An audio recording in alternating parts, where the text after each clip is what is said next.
Hello learners, Laddu Gopal academy में आपका स्वागत है। तो हम पेडागोजी ऑफ इकोनॉमिक्स के बारे में बात कर रहे थे। तो आपका फर्स्ट जो यूनिट है आपकी वो है nature and scope of teaching of economics. इसके अंदर हम बात करेंगे meaning, nature and scope of economics की एज अ स्कूल सब्जेक्ट। तो सबसे पहले हम जानना चाहेंगे कि भाई अर्थशास्त्र कहते किसे हैं। तो जैसे कि नाम से ही पता चल रहा है, अर्थ मतलब कुछ भी चीज़ जो हमारी पैसों से संबंधित हो, जिसका संबंध और आर्थिक रूप से हो, वो कहलाती है अर्थशास्त्र। तो अर्थशास्त्र जो है वो सामाजिक विज्ञान की वह शाखा है जिसके अंतर्गत वस्तुओं और सेवाओं के उत्पादन, वितरण, विनिमय और उपभोग का अध्ययन किया जाता है। यानी कि हम जो भी वस्तुएं या सेवाएं हैं उसका किस प्रकार से उत्पादन कर रहे हैं, कैसे वितरण करेंगे, विनिमय करेंगे और किस प्रकार से उसका उत्पादन करेंगे, इन सभी प्रक्रियाओं के बारे में जो अध्ययन होगा वो अर्थशास्त्र कहलाएगा। अर्थशास्त्र शब्द संस्कृत शब्दों अर्थ अर्थात धन, शास्त्र अर्थात अध्ययन से बना है, जिसका शाब्दिक अर्थ हो गया धन का अध्ययन करना। यानी धन से संबंधित बातों के विषय में हम जो चीज़ें पढ़ते हैं, जो अध्ययन करते हैं, वही हमारा अर्थशास्त्र कहलाता है। अन्य शब्दों में अर्थशास्त्र वह शास्त्र है जिसमें आवश्यकताओं को अधिकतम संतुष्ट करने तथा आर्थिक विकास के लिए अनेक उपयोगों वाले सीमित साधनों के कुशलतम उपभोग, उत्पादन तथा विनिमय से संबंधित कार्यों का अध्ययन किया जाता है। जैसे कि हमें भी पता है कि प्रत्येक व्यक्ति की क्या होता है, हमारी आवश्यकताएं तो असीमित होती हैं, लेकिन हमारे पास साधन क्या हैं, सीमित हैं। तो हम कोशिश करते हैं कि इन सीमित साधनों से हम अपनी आवश्यकताओं को कैसे संतुष्ट करेंगे। तो इसके बारे में पढ़ना ही अर्थशास्त्र के अंतर्गत आता है। मनुष्य आवश्यकताओं का पुतला है, उसकी अनेक आवश्यकताएं होती हैं। उसे खाने के लिए भोजन, पहनने के लिए कपड़ा और रहने के लिए मकान चाहिए। दैनिक जीवन की आवश्यक वस्तुओं की आपूर्ति व्यक्ति दो प्रकार से करता है, क्योंकि भाई इतनी आवश्यकताएं होंगी तो सबसे पहले बेसिक नीड्स क्या होंगी, रोटी, कपड़ा और मकान। फिर उसके बाद हम दैनिक जीवन में और भी तो चीज़ों का उपयोग करते हैं ना, जैसे कि हम कहीं जा रहे हैं तो गाड़ी का यूज़ करेंगे, हम पढ़ाई कर रहे हैं तो कॉपी, पेन, इन सब चीज़ों का यूज़ करेंगे, मोबाइल फ़ोन का यूज़ करते हैं। तो ये सारी चीज़ें क्या होती हैं, वो वस्तुएं होती हैं जिनकी हमें दैनिक जीवन में आवश्यकता होती है। अब इन वस्तुओं को दो प्रकार से बांटा गया है, एक होती हैं अनार्थिक वस्तुएं और दूसरी होती हैं आर्थिक वस्तुएं। पहले हम अनार्थिक वस्तुओं के बारे में पढ़ेंगे। अनार्थिक वस्तुएं वो वस्तुएं होती हैं जिनके लिए हमें पैसा खर्च नहीं करना पड़ता। यानी कि कुछ वस्तुएं तो व्यक्ति बिना किसी परिश्रम के प्रकृति से ही प्राप्त कर लेता है, जैसे कि धूप, पानी, वर्षा, हवा आदि। तो इन चीज़ों के लिए हमें कहीं पर भी पेमेंट नहीं करनी, ये सभी चीज़ें हमें फ्री ऑफ कॉस्ट मिल जाती हैं। तो इन चीज़ों को हम कहते हैं अनार्थिक वस्तु हैं। दूसरी चीज़ें होती हैं आर्थिक वस्तुएं, जो हमें पैसा खर्च करने से मिलती हैं, कि जो हमें कुछ परिश्रम करके या पैसे खर्च करके प्राप्त होती हैं, वो होती हैं अनार्थिक वस्तुएं।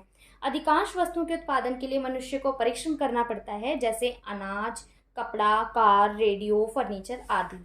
अतः जिन वस्तुओं के लिए मनुष्य को परिश्रम करना पड़ता है उन्हें क्या कहते हैं, आर्थिक वस्तुएं कहते हैं। अब अगला टॉपिक है आपका नेचर ऑफ इकोनॉमिक्स, यानी कि अर्थशास्त्र की प्रकृति कैसी है। तो इसमें बताया गया है कि अर्थशास्त्र की प्रकृति से हमारा अभिप्राय है कि अर्थशास्त्र कला है या विज्ञान है या फिर दोनों है। तो इसके अंतर्गत हम ये देखेंगे कि भाई अगर विज्ञान है तो विज्ञान के क्या होते हैं, अपने एक फिक्स नियम होते हैं। जैसे कि हाइड्रोजन के 2 अणु और ऑक्सीजन के 1 अणु को मिलाओ, H2O, तो हमेशा क्या होगा, पानी ही मिलेगा। उसके नियम क्या होते हैं, निर्धारित होते हैं। उसके किसी भी जो घटना होती है उसका परिणाम जो होता है वो हमेशा एक जैसा निकलता है। दूसरी तरफ ये कला कैसे है, तो कला का मतलब होता है कि जब हम कुछ काम करते हैं उसको करते करते हम उसमें क्या होते हैं, स्पेशलाइज्ड हो जाते हैं, तो वो कला के अंतर्गत आता है। तो इसमें बताया गया है कि अर्थशास्त्र जो है हमारी कला भी है और विज्ञान भी है। अब इसको डिफ्रेंशिएट करते हैं कैसे। अर्थशास्त्र एक विज्ञान के रूप में, विज्ञान ज्ञान का वह क्रमबद्ध रूप है जो किसी विशेष घटना के कारण और परिणामों के आपसी संबंधों को प्रकट करता है। यानी कि एक ये कारण होगा तो इसका परिणाम ये ही निकलेगा, ठीक है, वो हमारा बन जाता है विज्ञान। अर्थशास्त्र के नियम भी विज्ञान की तरह ही होते हैं। पहला है क्रमागत अध्ययन, यानी कि एक के बाद दूसरा जो है क्रम में हम इसका अध्ययन करते हैं।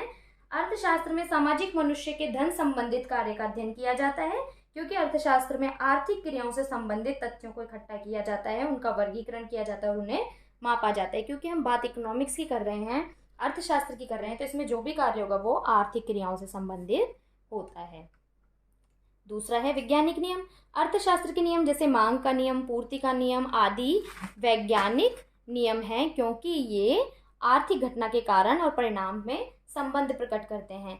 जैसे किसी वस्तु की मांग बढ़ने से क्या होगा, उसकी कीमत कम हो जाती है।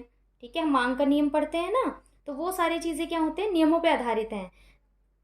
मांग के नियम में कीमत के कम होने पर मांग बढ़ जाती है, इसमें कीमत में होने वाला परिवर्तन कारण है और इससे मांग में होने वाला परिवर्तन परिणाम है। कि भाई जैसे अगर वस्तु की कीमत बढ़ेगी तो मांग कम हो जाएगी, भाई महंगी है, और कीमत कम हो जाएगी तो मांग बढ़ जाएगी। बेसिक रूप में हम इसमें कीमत को लेकर चलते हैं। इस प्रकार अर्थशास्त्र के नियम कारण और परिणाम के संबंध में स्थापित करते हैं। फिर होती है नियमों की सत्यता। प्रत्येक विज्ञान अपने नियमों की सत्यता की जांच भी करता है। यदि नियम वास्तविक मान्यताओं पर आधारित है तो उसे सत्य माना जाता है। इसका मतलब ये है कि वो नियम तभी कहलाएगा जब हम उसका बार बार प्रयोग करें और वो एक जैसा परिणाम दे। अगर वो बार बार अलग अलग परिणाम दे रहा है तो हम उसको विज्ञान नहीं मानेंगे। ठीक है, अब नेक्स्ट आता है अर्थशास्त्र एक कला के रूप में। किसी निश्चित उद्देश्यों की प्राप्ति के लिए ज्ञान का व्यवहारिक प्रयोग कला कहलाता है। कि भाई हमने एक पर्टिकुलर उद्देश्य को प्राप्त करने के लिए कोई काम किया। इसके अंदर है समस्याओं का समाधान। मनुष्य की अधिकतर समस्याएं आर्थिक होती हैं, यानी पैसों से संबंधित होती हैं। मनुष्य के लिए अर्थशास्त्र उपयोगी तभी हो सकता है जब इसके आर्थिक समस्याओं का समाधान करे। यानी कि अगर वो अपने पैसों से संबंधित समस्याओं का समाधान कर लेगा तो वो क्या होगा, अच्छे से अपनी आवश्यकताओं की पूर्ति कर लेगा। तो आपने देखा होगा कुछ लोगों में कला होती है कि वो अपने कम सैलरी में भी घर का गुजारा अच्छे से कर लेते हैं। कुछ लोग होते हैं ज़्यादा सैलरी में भी गुजारा नहीं कर पाते। तो इसीलिए यहाँ पे जो समस्याओं का समाधान करना है वो एक कला के रूप में अर्थशास्त्र को प्रदर्शित कर रहा है। अगला टॉपिक है वास्तविक स्थिति। अर्थशास्त्र के अध्ययन के संबंध में वास्तविक स्थिति ये है कि अर्थशास्त्री अपना अधिकांश समय जीवन की वास्तविक समस्याओं जैसे कीमत वृद्धि, बेरोजगारी तथा मंदी आदि को सुलझाने में व्यतीत करते हैं। क्योंकि यही हमारी क्या है, आधारभूत ज़रूरतें होती हैं, आधारभूत परेशानियां होती हैं कि भाई किसी चीज़ की कीमत बढ़ रही है, अब हम कैसे अपनी आवश्यकताओं की पूर्ति करें। बेरोजगारी में वृद्धि हो रही है, मंदी बढ़ रही है, तो इन चीज़ों में जो वो अपनी स्किल्स का यूज़ करते हैं तो उसमें हम दर्शाते हैं कि हमारी जो अर्थशास्त्र है वो एक कला के रूप में है। फिर पॉइंट आता है मान्यताओं का व्यवहारिक आधार। तो अर्थशास्त्र में कई नियम पूर्व प्रतियोगिता पर आधारित होते हैं, यानी पहले की हमारी जो प्रतियोगिताएं हैं उन पर आधारित होंगे, जिसके फलस्वरूप ये निष्कर्ष निकाला जा सकता है कि मजदूर संघ बनाए जाने से आर्थिक नियमों का उल्लंघन होगा। ठीक है, कि वो एग्जाम्पल बता रहा है कि भाई अगर हम मजदूर संघ बना लेंगे तो हमारी आर्थिक नियम का उल्लंघन हो जाएगा। परंतु अर्थशास्त्र कला के रूप में मजदूरी की अवस्था सुधारने के लिए उन्हें मजदूर संघ बनाने का सुझाव दो तो मजदूर संघ का सैद्धांतिक तौर पर विरोध नहीं किया जाएगा। वो इस तरीके से रिप्रेजेंट करता है कि भाई विरोध नहीं करना उसका, तब ये मजदूर संघ बनेगा। तो उसकी अवस्था को सुधारने के लिए मजदूर संघ बनाया जा रहा है। तो ये मान्यताएं कैसी हो गई, व्यवहारिक आधार वाली हो गई। उसके बाद क्या आता है, अर्थशास्त्र का क्षेत्र कैसा है, यानी कि स्कोप ऑफ इकोनॉमिक्स की हम बात कर रहे हैं अब। तो जैसे कि पता है पेट पालने वाली प्रत्येक क्रिया अर्थशास्त्र के अंतर्गत आती है। कि भाई जो भी चीज़ हमारी बेसिक ज़रूरतें होंगी, जिससे क्योंकि इंसान की सबसे ज़रूरी चीज़ होती है भोजन, तो जो भी पेट पालने वाली होगी वो अर्थशास्त्र कहलाएगी। अर्थशास्त्र के क्षेत्र में हम इस बात का अध्ययन करते हैं कि इसमें क्या आता है और क्या नहीं आता है। मतलब कि हर किसी चीज़ को हम अर्थशास्त्र में नहीं ले सकते। मान लो कोई इंसान चोरी कर रहा है, चोरी करके सामान ला रहा है, तो उसको हम इकोनॉमिक्स में तो काउंट नहीं करेंगे ना। तो इसके बारे में ही देखते हैं। अब इसमें पहला पॉइंट है आर्थिक चक्र, यानी कि इकोनॉमिक सर्कल। संसार में सब आर्थिक हलचलों का कारण मनुष्य की आवश्यकताएं हैं।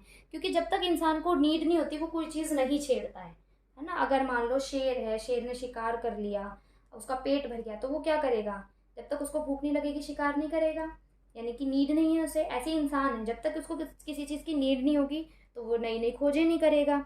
तो मनुष्य की जो आवश्यकताएं हैं ना, उन्हीं की वजह से आर्थिक हलचलें होती हैं। ये आवश्यकताएं अनंत होती हैं।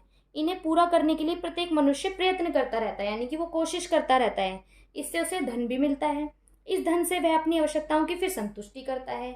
इस प्रकार आवश्यकता, प्रयत्न, धन, संतुष्टि का यह आर्थिक चक्र चलता रहता है और यही अर्थशास्त्र की विषय वस्तु है।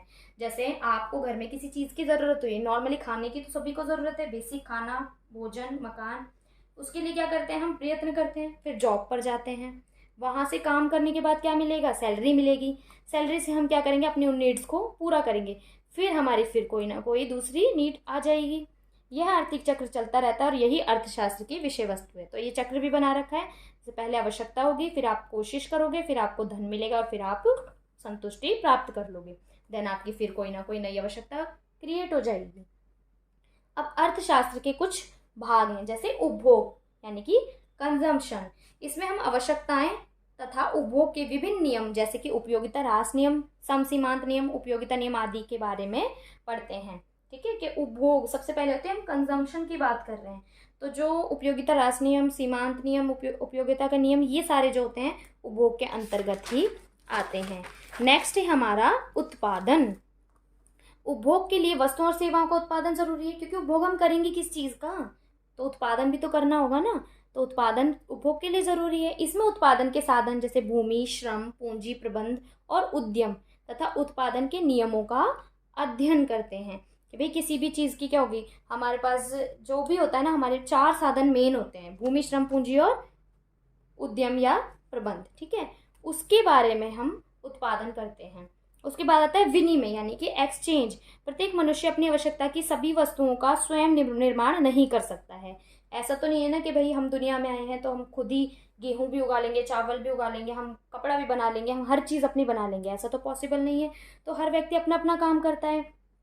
जो मान लो किसी के घर में गाय भैंस है, वो गाय भैंस का दूध बेचता है, ठीक है, तो बाकी चीज़ें भी तो खरीदता है ना वो, तो हर व्यक्ति एक दूसरे से सामान खरीदता है। पहले के टाइम में क्या होता था, वस्तु विनिमय होता था कि एक अपनी वस्तु देके दूसरी लेता था, लेकिन आज के टाइम में क्या होता है, पैसों को देकर चीज़ें खरीदता बेचता है। हम अपनी वस्तु देकर अथवा बेचकर बदले में दूसरी वस्तुएं प्राप्त करते हैं।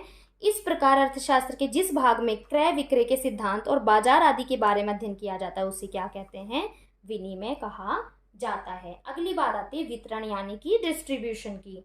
किसी भी वस्तु का उत्पादन विभिन्न साधन मिलकर करते हैं, अतः उत्पादन में से इन साधनों को उनका हिस्सा बांटना भी जरूरी होता है। इस भाग में हम लगान, मजदूरी, ब्याज, लाभ और उद्यमी के लाभ के सिद्धांतों का ही अध्ययन करेंगे। अब लाभ किस पे होगा, भूमि पे, भूमि है तो उस पे व्यक्ति को क्या मिलेगा, लगान मिलेगा। श्रम कर रहा है तो उसके बदले में उसको मजदूरी मिलेगी। पूंजी है तो पूंजी पे वो ब्याज की प्राप्ति करेगा। प्रबंध है तो प्रबंध पे उसको क्या मिलेगा, लाभ मिलेगा। और उद्यम कर रहा है तो उद्यमी के लाभ होंगे। ये सारे सिद्धांतों का वर्णन हम वितरण के अंतर्गत करते हैं। उसके बाद बात आती है राजस्व की। सरकार के बजट और आय व्यय के सिद्धांतों का अध्ययन जिस भाग में किया जाता है उसे राजस्व यानी कि पब्लिक फाइनेंस कहा जाता है। फाइनेंस के बारे में बात करते हैं। तो ये सारे जो हमारे टॉपिक्स थे ये हमारे स्कोप ऑफ इकोनॉमिक्स के अंडर आते हैं। ये हमारी nature and scope teaching of economics जो हमने देखा है सिलेबस का, उसका first point meaning, nature and scope of economic as a school subject complete हो जाता है।